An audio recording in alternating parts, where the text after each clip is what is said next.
I went to high school in Oklahoma. Thank you. Moore, Oklahoma is a little town just south of Oklahoma City. And we used to call ourselves morons. But I was in ROTC, and we had a shooting team. That's right. We had a gun range on campus, and we competed against other area schools who had shooting teams. Why can't we have that today? We can have that back. We should get it back. We should I think if we had more training, safety and marksmanship training of our youth in school, we would have a whole lot less shootings and a whole lot less young folks on mind-altering medications. They would learn more respect. That's right. Now, I'm going to make a little substitution here. Representative Clemmons, could you come up, please? Got a call from Representative Clemmons' office last night asking could he participate. Representative Clemmons, thank you very much for coming today. Thank you. Thank you so much. Thank you folks for being here. I'm here because I love America. Amen. And I'm here because I'm angry. Me too. I love America. Let me talk to you for just a second about somebody else that loved America.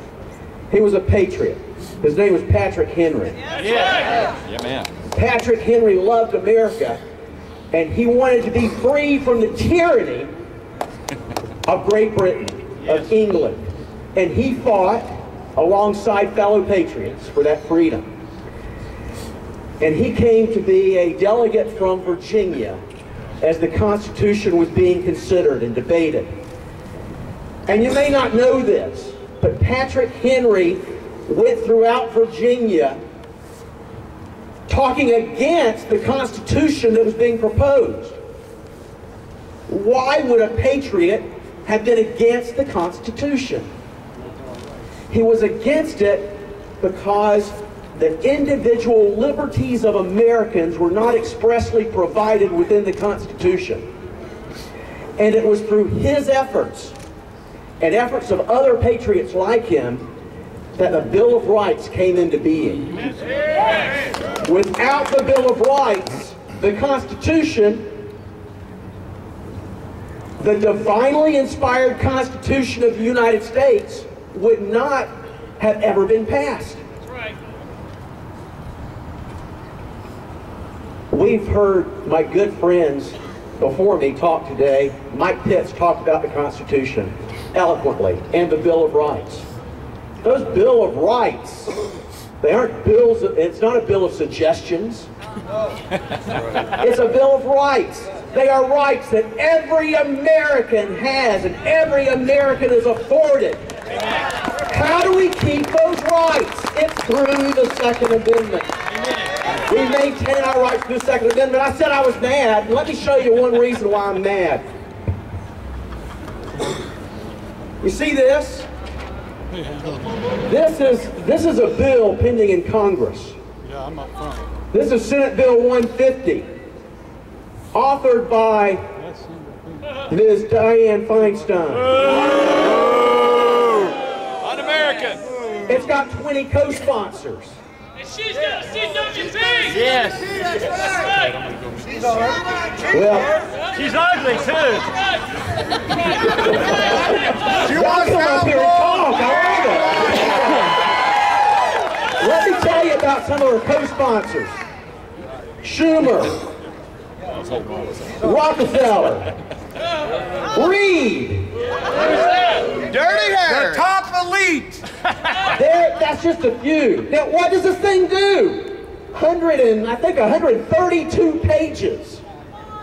What does it do? Takes away your It liberty. makes 1% of the Americans own 40% of the wealth. Absolutely. It requires the ban of the sale and transfer, importation, and manufacturing of 120 different named rifles, She's lost her mind. shotguns, and handguns. It bans the sale and importation and manufacturing of all firearms with a detachable magazine and at least one so-called military characteristic. In other words, it looks mean. That's what we need. It bans the sale and transfer and the manufacturing of rounds that hold more than 10, or magazines that hold more than 10 rounds. It forces all owners of so-called grandfathered weapons to undergo background checks and fingerprinting, treating law-abiding citizens like the criminals that we want to protect ourselves from. It forces owners of all of these grandfathered weapons to be federally registered, to register their guns and get a permission slip from the chief law enforcement officer of their area. And what would that lead to? Ladies and gentlemen, what's happened to our rights? What's happened to our ability to be able to join together in the common defense of our rights? Amen. There is an attempt to take it away from us. Ain't gonna happen. I had the privilege last year of being invited to speak before the Israeli Knesset. And when I went there, I was toured around, and one of the places I was taken was a public school in Israel. I went on those school grounds, and there were kids playing. They were swinging in the swings and playing on the little merry-go-round and on the monkey bars and having a grand old time. And I look back in the background, standing by the school building, and what do I see? I see school teachers standing there, guns. not with just an AK that I would take into the woods, standing there with a true assault rifle. And I asked, who is that security guard? That's not a security guard. That's this class's teacher. And then I was told that for over, I think they said a dozen years, about a dozen years ago, they had a terrible problem in Israel with terrorists coming into schools and holding children hostage, killing. It was terrible, they said. How did we resolve it? We resolved it by training every single teacher in Israel how to handle a rifle. And did you know how many times that there has been an attack on a school in Israel since then? 0. Not one time. Common sense goes a long way. Our forefathers got it. They understood it. They understood what liberty is about. We do understand it. You understand it. Amen. We have to make our voices louder. They have to be heard. You've heard my fellow members of the House and the Senate stand up before you and talk about legislation. Ladies and gentlemen, you can't look to the federal government. You can't look to the federal government for the salvation of our rights and liberties. It's here on State House grounds throughout this nation that you find the last line of defense of our liberties. I praise you for being here with us today. But don't make this your only visit. You know, each of us could have been at work today. We could have been at home. I had to postpone clients back in my office in order to be here today, and you had to do the same kind of thing. Don't let this be the only time that you show up here. Let your voices be heard and protect our liberties. Ladies and gentlemen, I woke up this past week and went online to check my local news, and I found something rather surprising. There was a cartoon of me holding an AK, standing on these State House steps, and the caption read, "Off to the State House." I want to ask Joe Ruizzi to come up here. Joe called me after that. He is the local newspaper cartoonist in Myrtle Beach. And Joe said, "Alan, I'm going to the rally. I want to go with you. And I got something I want to give you when I get there.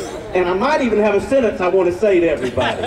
So Joe, thank you so much for being here, and thank you for supporting gun rights in South Carolina. I told my friends that I was going to drive up from the Grand Strand to do this, and they said, "You must be nutty as a fruitcake." I said, "Listen, anytime that I know of an elected official like Alan Clemmons, who has the courage and the integrity to stare down and face down the tyranny that is going on in Washington now, I get excited, and I want to be there." Amen. That's what I do. And I'm really honored to present this cartoon to you. It's kind of hard to see, but I'll just describe a little bit first. There he is with the, there are a couple of guys down in the corner, and they said, he looks a little like Ted Nugent. Uncle Ted! So he described the rest of it for me, and I thank him so much. I want to present this to you. Thank you, Joe. Thank you so much. Thank you, Joe. Thank you all for being here today. I just want to leave you with these final words. Ladies and gentlemen, it's the right of the people to keep and bear arms, and that right shall not be infringed. You are the guardians of that right. Do not let it be infringed. Amen. Thank you very much. Thank you.